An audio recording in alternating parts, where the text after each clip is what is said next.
my favorite picture of Kristen and I, and it's a picture of the two of us walking up in the mountains.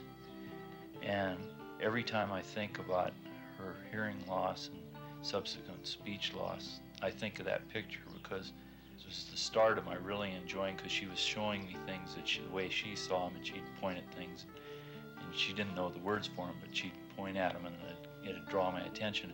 And then she'd say something and I'd say, that's a bird, or that's a rabbit, or that's a squirrel, and she'd catch it all, you know. And I think that's, every time I think of that, that really hurts the most. Kristen lost her hearing from meningitis, tested out as a profound loss. We had hearing aids on her within 5 to 6 weeks after the hearing loss was finally diagnosed. But it just seemed like after 6, 7 months, when all the speech that she had before was gone, and it just didn't seem like the hearing aids were providing enough amplification. Let it out. Go ahead. After weighing all the risks and all the adverse opinions against the opinions in favor and the benefits, there was no question in our minds that the benefits outweighed the risks. And we decided as Kristen's parents that we wanted to give her the opportunity that it seemed the cochlear implant offered. You can play with that. Okay, so, okay, I'm going to turn it on. It's on. Oh, look, she's responding with it to her ear, and Yeah. that's great. Yay. Good girl. That's great.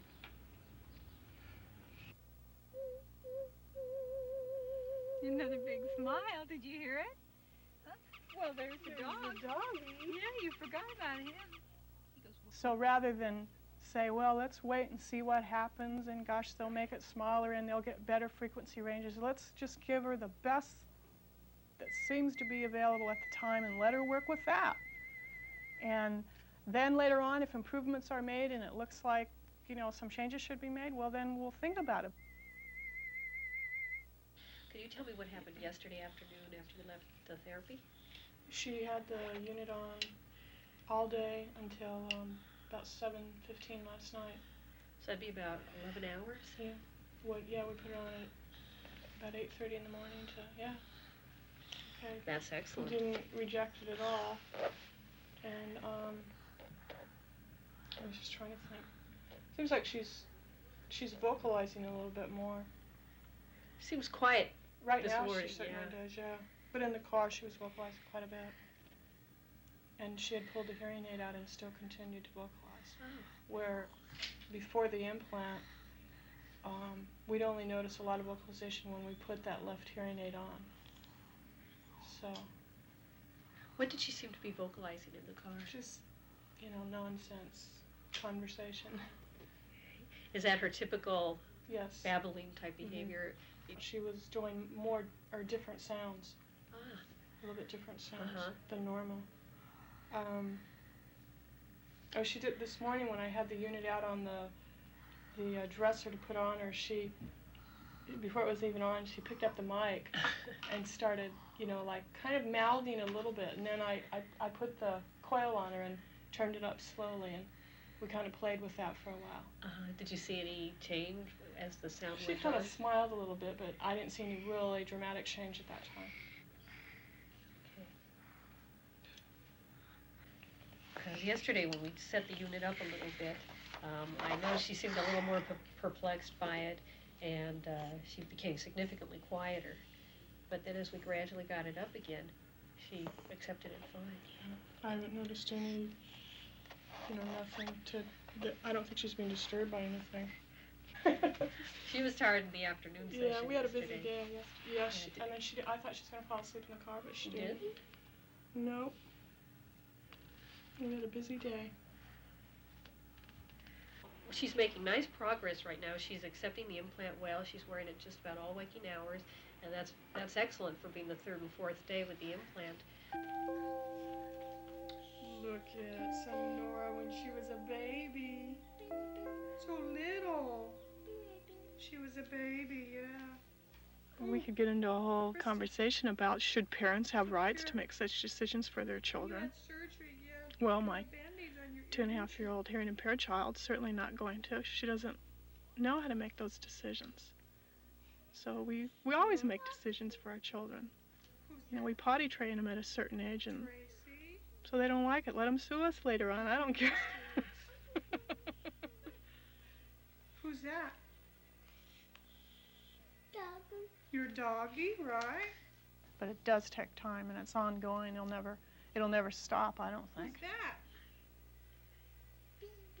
Baby Christopher. That's Mickey Mouse. Mickey Mouse. Who's that little girl? Who? Say, that's me.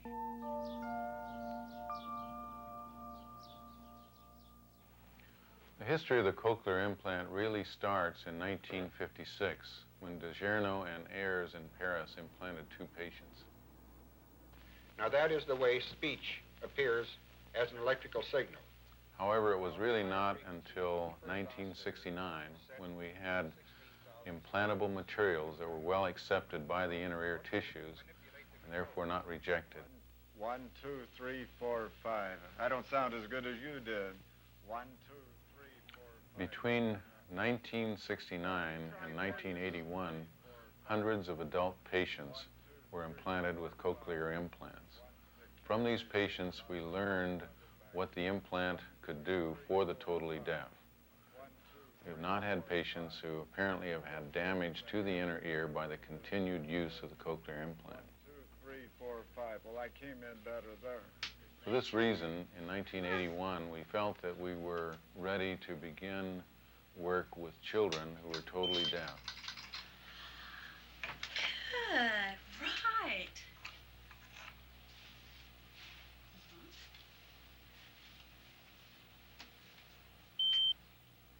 We have found that their hearing is very similar to the hearing that we have seen in the adult cochlear implant patients. Great.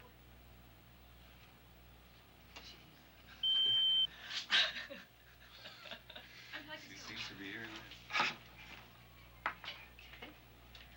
Yellow.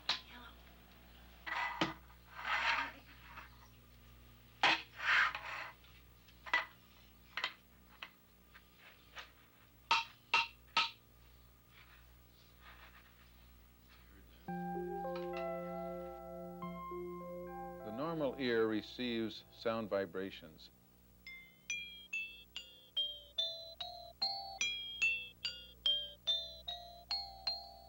These colors represent the frequencies of sound. Human speech is a combination of all these frequencies.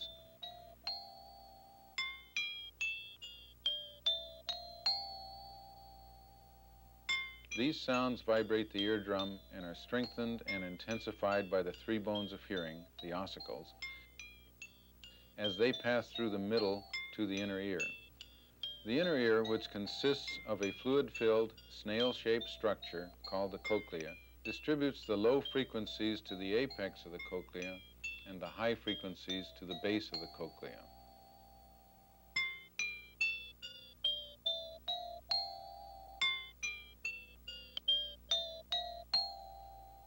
Tiny hair cells in the cochlea detect vibrations in the fluid and transmit electrochemical impulses to the brain. These impulses are interpreted by the brain as sound. There are many causes of hearing impairment. In some cases, this impairment can be overcome by amplifying the sound entering the ear by means of a hearing aid.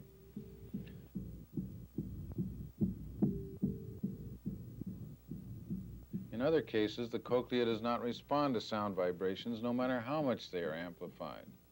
In this case, the most powerful hearing aid will not help. The cochlear implant overcomes this block in the hearing process by introducing electric currents into the inner ear instead of amplifying the sound vibrations entering the ear. In the cochlear implant, the sound is picked up by a microphone. The electric current from the microphone is sent to a processor box which modifies the electric current. This current is passed through the skin behind the ear and travels down a wire that has been surgically implanted into the cochlea.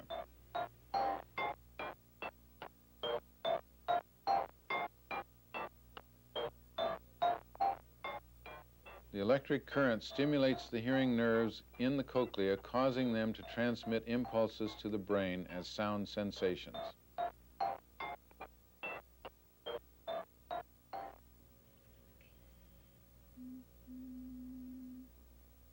The principal indication for a cochlear implant is profound hearing impairment that is not helped by the use of a hearing aid.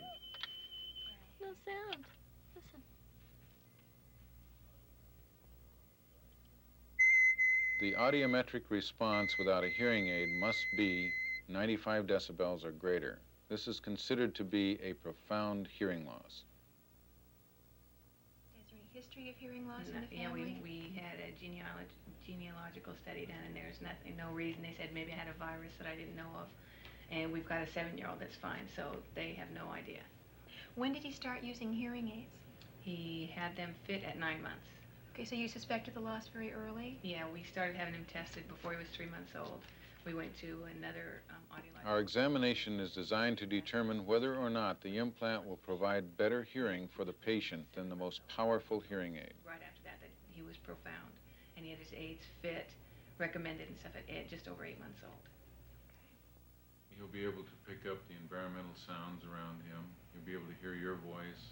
He'll be able to hear his own voice. He'll be able to learn gradually to pick up the rhythms of speech and begin using But for his danger voice things for and speech. stuff like that, Danger things he would be able to pick up. That's what we're most interested It is in. essential that the parents be adequately counseled so that they understand the cochlear implant and feel confident in their decision about the implant for their child. The youngster is in the hospital for 2 days. You'll go in on Thursday, have surgery on Friday, and then be out on Saturday morning. Now, we do allow the parents and do want the parents to stay with the youngster at the time he's in the hospital. How long will he be in surgery, probably? Probably an hour to an hour and 15 minutes, maybe a little longer. So you won't be too nervous about it, but Dr. House will talk to you as soon as the surgery's over. Okay. Make sure that you know everything is all right. He'll have a big headdress. Following the surgery, there is a 6 weeks healing period before the wearable part of the cochlear implant is fitted and adjusted to the individual child. It's important to remember that the children that are implanted are profoundly deaf. That is, they have almost no or no measurable hearing in the speech range at all. If they have anything, it's usually at 250 or 500, and it's very minimal responses, 85 or 90. Nothing above 500 or very minimal hearing. The children seem to be getting some of their prosodic elements of speech, that is duration, long and short sounds. Short sound. Bop. Ah. Good. Again. Bop. Ah. Good. Put it in. Okay. Ian. This is orange. Listen. Ba. Ba. Ba. Ba. Good. Listen. Ba. Wait. Ba. Ba. Ba. Ba. You do it. Ba. Ba. Ba. Make a big sound. Ba. Oh, what a big sound. Good. They also get intensity, loud and soft sounds, and frequency, to a certain extent, high and low sounds. Ian. Make a quiet sound. Ba. Ba. Very good. Ian. Listen. Shoe. Good. Good. Put it on. Intensity is extremely important when talking about the meaning of certain words. For example, if you say, I can drive, and you make the I louder than can drive, that has a totally different meaning than I can drive. The emphasis being on the word drive, you're saying you can't walk or fly, but you can drive. Both of these sentences would be lip-read exactly the same. It's only through the addition of the emphasis and the loudness on the words I or drive that totally changes the meaning of the sentence. Ear. Find the ear. Good. Ryan.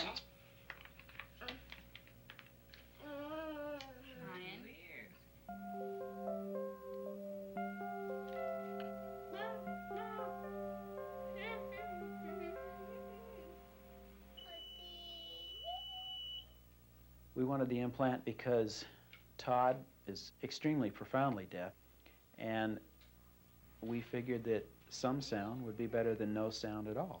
Just that simple.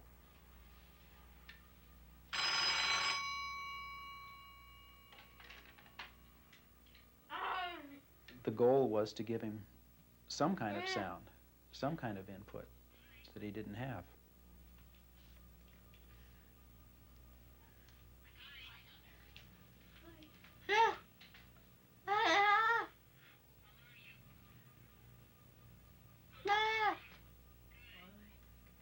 Did he wear it in the car going home? Partway home, and then he took it off. Okay, but did it seem too noisy in the car, or? I think he was tired, and then he started wanting to hear different sounds. And he heard a truck going by. The radio. He was interested in the radio. He turned the rear speakers off and turned the front speakers on. Gee, could he tell? Yes. Doorbell. He could tell how many times the telephone rang. He could hear his grandmother and his brother talking on the telephone. Let me see what else. Television. Door closing, knocking on doors, closet door closing. He has a little electronic football game, and he could hear a beeping on it. Which was the best sound? Do you know? What did you like the best?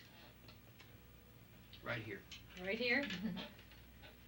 Today he could tell the difference between a man speaking on the radio and music. Wow, that's really great. It really surprised me, and I checked him a couple of times, and he could tell both times. I don't know what he has I want to to take set the on. hearing aid off. I don't like it. I think he's just showing favoritism towards the implant. Okay. So his batteries are still very good. Okay. Okay. As the batteries, as they start to drain, you know, it gets down to about 7 volts, it'll get down to the G part. And that means he's still hearing, but they have gone down. So it may be lower, even though it's still in the G. Fresh batteries, let's take a look at fresh batteries, see if it looks different. These I would think should still be pretty fresh. So I'd say he could, his unit is set so low. You want more sound today, is that right? A lot more? We'll give you a lot more, a little more.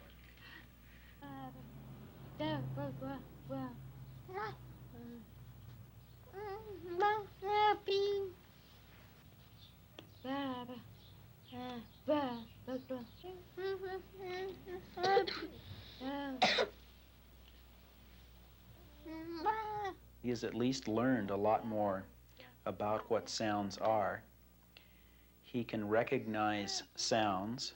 He can recognize that there are even sounds where he couldn't recognize that things were going on before, such as door knocks, telephone ringing, voices, dog barking, lots of things of that nature. Baby. Easy. Right, there were 2 sounds, you're right. Do you wanna test me first? Okay, you have to cover you. His lip reading has gone from a very poor rating by professionals who evaluate him to a fair to good lip reader. As far as Tana's voice versus my voice, for instance, he can tell the difference and tell who's talking. Okay, your turn. Baseball. And so there's a lot of sounds, basically, that he's getting now that he could not get with the hearing aid alone, or obviously without anything. Baseball. Baseball. We do have the hard time of him putting it on in a lot of cases when other people of his peer group are around and he feels he's going to get teased, or it's so bulky that he's bothered with that sort of thing. Right. You worked very hard and you did good. You get a star. Last week, Tracy's inner coil failed, and since then we've seen a lot of changes. We're missing out on a lot of benefits that I think we were taking for granted for a while. And some of them are, she doesn't turn when we call her. Her speech has gone down somewhat. It's slurring at times. And her attention span is down to almost 0. What's my face? Oh, I know how to make. Wait. Here's an E. She was talking to me about having surgery again. She was telling me that she'll go to the hospital and have one shot and it will hurt a little bit, but then her ear will be fixed. And so I think she misses it more than we do. An E? Oh, It was the first time I wasn't sure what her benefits were going to be and how much she would hear. Now I know. E.T. Is E.T. going to come too? He's got to eat the book and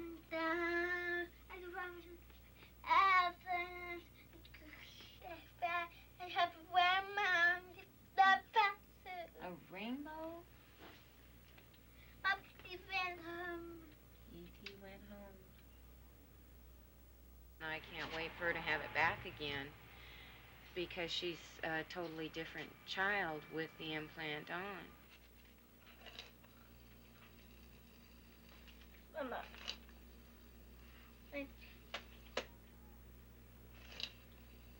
Mama. It's not talking? Mama. Here, let me try. You want to make her say one more thing? Oh, if you shake her, then she says something? I love you. That's right. She Yeah, said, I love you. Different one, so this we better... Part of the program is to keep very close contact with the schools that have children that have the cochlear implant. We begin this process during the time of the evaluation by asking the parent to contact the teacher and have the teacher send to us all the child's educational records. Following the evaluation, we then meet with the parent during the basic guidance and discuss the contacts that we'll have with the school.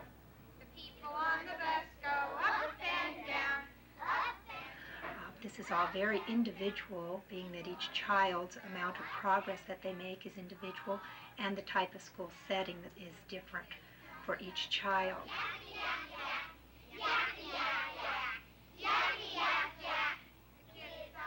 After that, we do follow the children very closely. We send out evaluation forms to the teachers.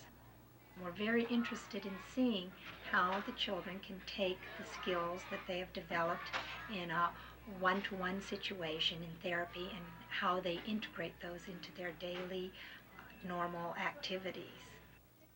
I'm going to say to group 1, but slowly and carefully and quietly. Group 1, may get your things and line up. Group 2, stay seated, please. Tracy came to Magnolia School at the beginning of the year as a kindergartner, and we've had her all year this year, and she was assigned to a regular kindergarten room at the beginning of the year with children in her same age mate. And later, a few weeks later, we assigned her to work with some first graders also, and it's been, I think, a very successful year for Tracy and for the school. She's been able to work with children and develop her language patterns and hear good language. She works with the speech therapist and in a regular classroom. So I feel that her program has been very appropriate this year, and it's helped us to, I think, do a better job with all children as we've learned more about hearing and how it affects all of our learning. One more thing. All right, in your nice single file line now. Go in your nice single file line, please.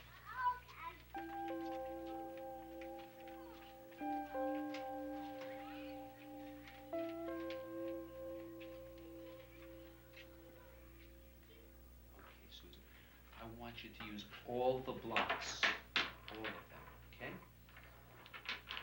When she recovered from meningitis, She was the one to tell us that she was deaf.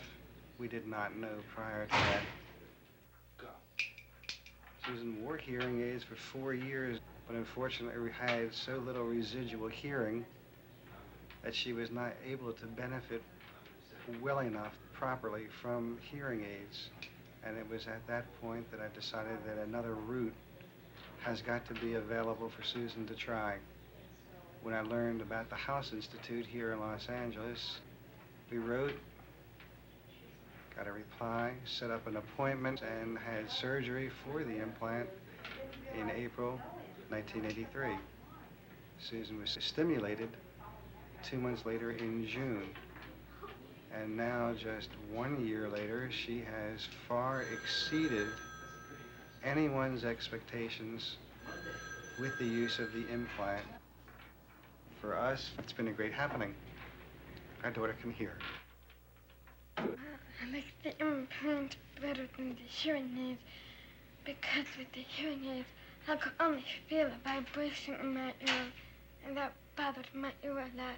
I used to have to take my hearing aid off just to scratch my ear inside, but then it would start to whistle, so I'd have to draw the training off and then putting it on again. But with the implant, I don't feel any vibration in my ear, and it doesn't bother me.